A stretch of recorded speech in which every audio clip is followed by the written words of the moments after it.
ایک بات ذرا اور توجہ سے سنیے، بزرگوں نے کتابوں میں لکھا ہے کہ 10 حماقتیں ہیں، بندے کو ان حماقتوں سے بچ جانا چاہیے۔ 10 باتیں بے وقوفی کی نشانیاں ہیں، ان بے وقوفیوں سے بچنے کی ضرورت ہے اگر گھر اچھا آباد کرنا ہے۔ سب سے پہلی بات، ایک بندہ نیکی تو کرے نہیں مگر جنت کی امید رکھے، فرماتے تھے کہ یہ بے وقوفی کی علامت ہے۔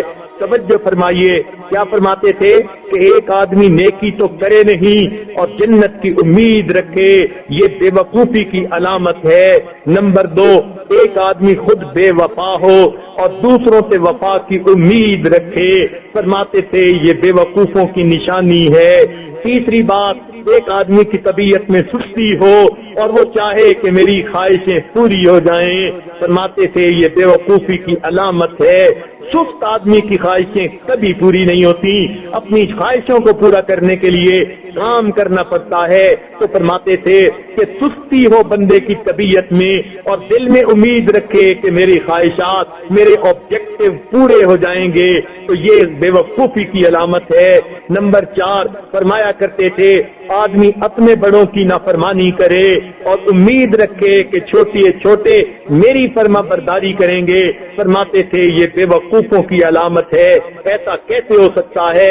جب ہم نے اپنے بڑوں کی فرما برداری نہ کی، چھوٹے ہماری کیسے کریں گے؟ پھر 5ویں بات فرمایا کرتے تھے کہ آدمی بیماری کے اندر بد پرہیزی کرے اور پھر شفا کی امید رکھے، یہ جو ہے بے وقوفوں کی علامت ہے۔ شوگر کے مریض ہیں، میٹھا کھانے سے بچتے نہیں، پھر کہتے ہیں جی کمپلیکیشن ہوتی جا رہی ہیں، وہ تو ہوں گی ہی صحیح، بچنا پڑے گا، اس لیے بد پرہیزی نہیں کرنی چاہیے۔ تو جو آدمی بیماری میں بد پرہیزی کرے اور شفا کی امید رکھے، فرماتے تھے یہ بے وقوفی کی علامت ہے۔ 6 بات فرماتے تھے کہ جو آدمی اپنی آمد سے زیادہ خرچ کرے اور خوشحالی کی امید رکھے، یہ بے وقوفوں کی علامت ہے۔ اور کئی مرتبہ عورتیں ایسی غلطی کر گزرتی ہیں، جتنی چادر اتنے پاؤں پھیلانے چاہیے۔ اگر خامن کی ایک حد تک جو ہے وہ آمد ہے تو پھر اپنے خرچوں کو بھی اتنا رکھیں، اگر خرچے زیادہ کر لیں گی تو پھر جھگڑے ہوں گے۔ اس لیے فرماتے تھے بزرگ کہ ایک آدمی تنخواہ سے زیادہ خرچ کرے اور پھر خوشحالی کی امید رکھے، یہ بے وقوفی کی علامت ہے۔ 7ویں بات فرماتے تھے کہ مشکل وقت میں لوگوں کی مدد بندہ نہ کرے اور امید رکھے کہ میرے مشکل وقت میں لوگ میری مدد کریں گے، فرماتے تھے یہ بے وقوفوں کی علامت ہے۔ اور 8ویں بات کہ فرمایا کرتے تھے کسی دوسرے کو راز بتا کر یہ کہہ دینا کہ آگے نہ بتا دینا، آگے نہ بتانے کی امید رکھنا، یہ بے وقوفوں کی علامت ہے۔ اور عام طور پر یہ بات زیادہ دیکھی گئی کہ عورتیں ایسی باتیں جو دوسرے کو نہیں بتانا چاہتی وہ اس کو کہتی ہیں کہ اچھا میں نے تو تمہیں بتا دیا، آگے نہ بتانا، وہ کہتی ہے بہت اچھا، پھر وہ آگے کسی کو بتاتی ہے اور کہتی ہے میں نے تو تمہیں بتا دیا، آگے نہ بتانا، آگے نہ بتانے کی امید پر یہ راز اوپن سیکرٹ بن جاتا ہے، ٹاک آف دی ٹاؤن بنا ہوا ہوتا ہے۔ اور عورتیں اس عادت میں اکثر ملوث دیکھی گئیں، دل میں بات رکھ نہیں سکتی، ذرا سی بات میں اپنا سب کچھ بتا دیں گی، جو پیٹ میں لیے پھریں گی وہ بھی بتا دیں گی۔ لہذا اس بات کا جو ہے خیال رکھنا چاہیے، راز راز ہوتا ہے۔ المجالس بالامانہ، مجالس کے اندر جو باتیں ہوتی ہیں وہ امانت ہوتی ہیں، اگر دوسرے بندے نے اس کو پسند نہیں کیا تو یہ باتیں دوسرے کے سامنے نہیں کہنی چاہیے، مگر وہ باتیں جو شریعت کی حدود کے اندر ہوں، باہر کی بات کبھی سوچیں بھی نہیں۔ لہذا ایک بندہ دوسرے کو راز بتا دے اور امید رکھے کہ یہ آگے راز نہیں بتائے گا، فرماتے ہیں کہ یہ بے وقوفی کی علامت ہے۔ اور 9ویں بات فرمایا کرتے تھے کہ 2-4 دفعہ گناہ کر کے پھر اسے چھوڑنے کی امید کر لینا، یہ بے وقوفوں کی علامت ہے۔ اور نوجوان ایسا ہی کرتے ہیں، دل کہتا ہے اچھا یہ گناہ ایک دفعہ کر لیتا ہوں پھر چھوڑ دوں گا، تو جب یہ دل میں امید آ گئی کہ 2-4 دفعہ گناہ کر کے پھر چھوڑ دیں گے، یہ بے وقوفی کی علامت ہے۔ گناہ جب کر لیا عادت بڑھ جاتی ہے، پھر انسان گناہ سے بچ نہیں سکتا، اس لیے 2-4 دفعہ بھی نہیں کرنا چاہیے۔ تو یہ 9 باتیں بیوقوفی کی علامت ہے۔ آپ سوچ سکتی ہیں کہ 10ویں بات جس کو ہمارے بزرگوں نے بیوقوفی کی علامت کہا وہ بھلا کیا ہو سکتی ہے؟ ذرا اپنے ذہن میں سوچئے تو صحیح، مگر بتا دیتا ہوں۔ ہمارے بزرگوں نے فرمایا کہ جو خاوند بیوی سے روزانہ جھگڑا کرے اور پھر چین سے رہنے کی امید رکھے، فرماتے تھے یہ بیوقوفی کی علامت ہوتی ہے۔ لہذا 10ویں بات کے لیے 9 باتیں آپ کو بتانی پڑ گئی۔ اللہ کرے کہ 10ویں بات خانے میں بیٹھ جائے۔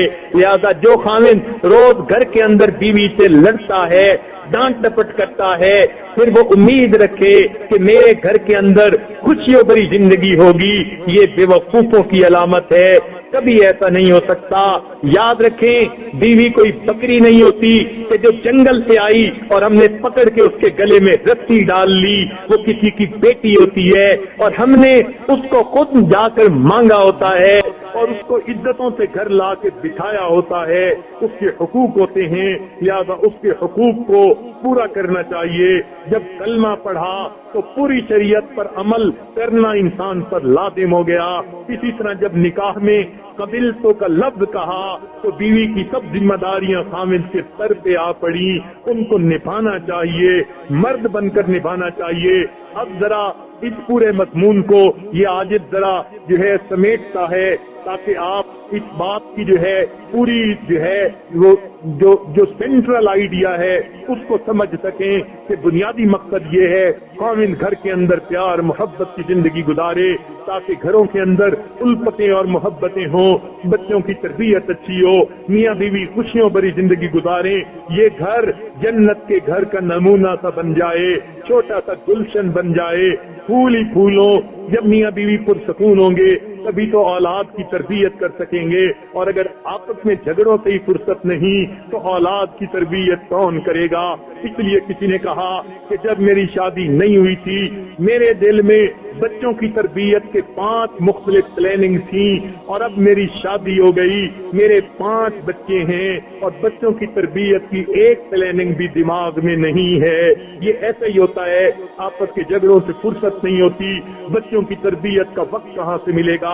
لہذا گھر میں محبت و پیار کی زندگی گزاریے تاکہ بچوں کی تربیت اچھی ہو اور اس امت کو نئی نسل دین وقت چلنے والی بن جائے۔ ایک بات ذرا توجہ فرمائیں اور اس کو جو ہے خاوند حضرات ذرا توجہ سے سنیں کہ جب کسی بندے کی کوئی سفارش کر دیتا ہے اور سفارش کرنے والا قریبی ہوتا ہے تو پھر بندہ اس کی غلطیوں کو معاف کر دیتا ہے۔ ہم نے دیکھا سفارش ماں کر دے بچہ مان لیتا ہے، بہن کر دے مان لیتا ہے۔ اب سوچئے اگر کسی کا والد اس کو سفارش کر دے بیٹا بات مان لو وہ مان لیتا ہے۔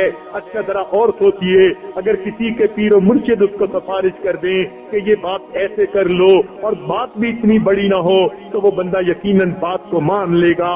انہوں نے سفارش کر دی۔ اب ذرا اور سنیے، اگر کسی کو موقع ملے بالفرض خواب میں نبی علیہ الصلوۃ والسلام کسی کی سفارش کر دیں تو یقیناً وہ اس کا خیال کرے گا میرے آقا نے فرمایا میں اس پر عمل کر لوں۔ ارے نہیں، اس سے بڑی بات کرنی ہے اور آپ کو آج ایک بات سمجھانی ہے۔ اللہ رب العزت نے قرآن پاک میں سفارش کی، کن کی عورتوں کی اس لیے کہ یہ کمزور ہوتی ہیں خاوند کے مقابلے میں۔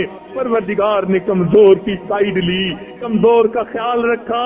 وہ کمزوروں کا پروردگار اتنا خیال کرنے والا ہے، چنانچہ قرآن پاک کی آیت میں فرمایا وَعَاشِرُوهُنَّ بِالْمَعْرُوفِ، اے خاوندو تم اپنی بیویوں کے ساتھ اچھے انداز کی زندگی گزارو۔ تمام مفسرین نے اس آیت کے تحت لکھا ہے ان 2 لفظوں کے ذریعے اللہ تعالیٰ نے بیویوں کی سفارش کی خاوند کو کہ اے خاوند تو اپنی بیوی کے ساتھ اچھی زندگی گزار۔ لہذا مفسرین نے لکھا جو دنیا میں اللہ کی سفارش پر عمل کرے گا قیامت کے دن اللہ اسے جہنم کی آگ میں نہیں ڈالیں گے۔